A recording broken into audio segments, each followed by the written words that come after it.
श्री परमात्मने नमः।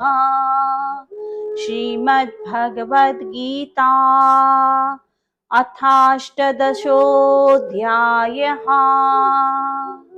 श्लोक क्रमांक 1 से 7।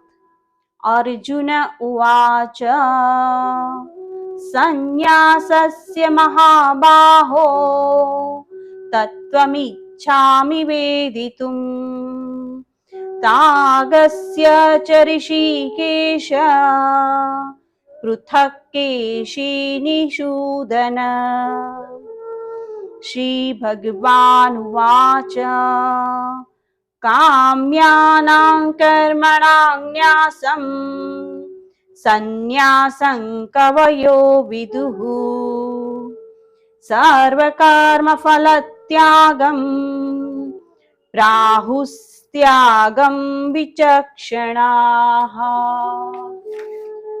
त्याज्यं दोषवदित्येके कर्म प्राहुर्मनीषिणः यज्ञदानतपं कर्म न त्याज्यमिति चापरे। निश्चयं शृणु मे तत्र त्यागे भरतसत्तम। त्यागो हि पुरुषव्याघ्र त्रिविधः सम्प्रकीर्तितः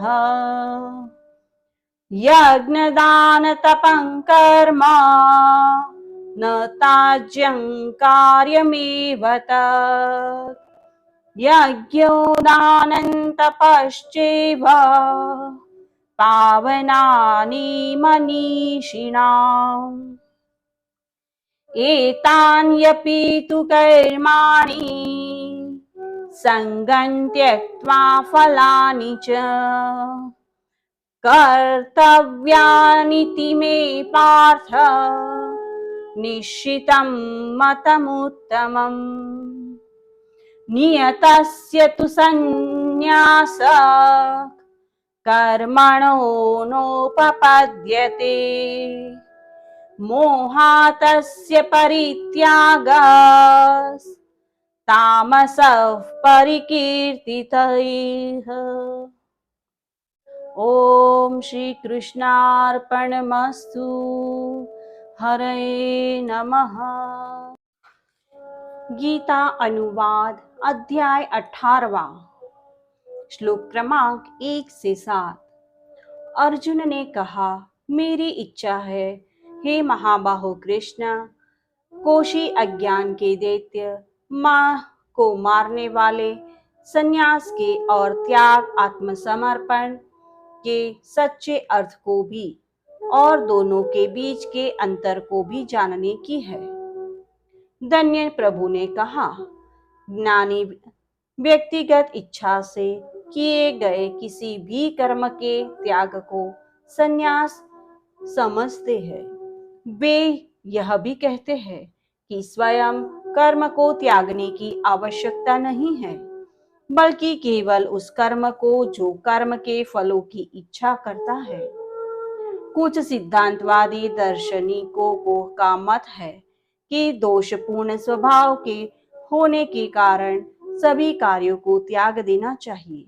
अन्य दृढ़ता से कहते हैं कि कम से कम सार्थक क्रियाकलाप जैसे यज्ञ त्याग, परोपकारी कर्म और विभिन्न तपो आदि को त्यागना नहीं चाहिए। इसलिए अब मुझसे सुनो, हे भरतों में श्रेष्ठ अर्जुन, कि त्याग कर्म के फल से निरासक्ति को हे पुरुषों में सिंह 3 प्रकार का घोषित किया गया है।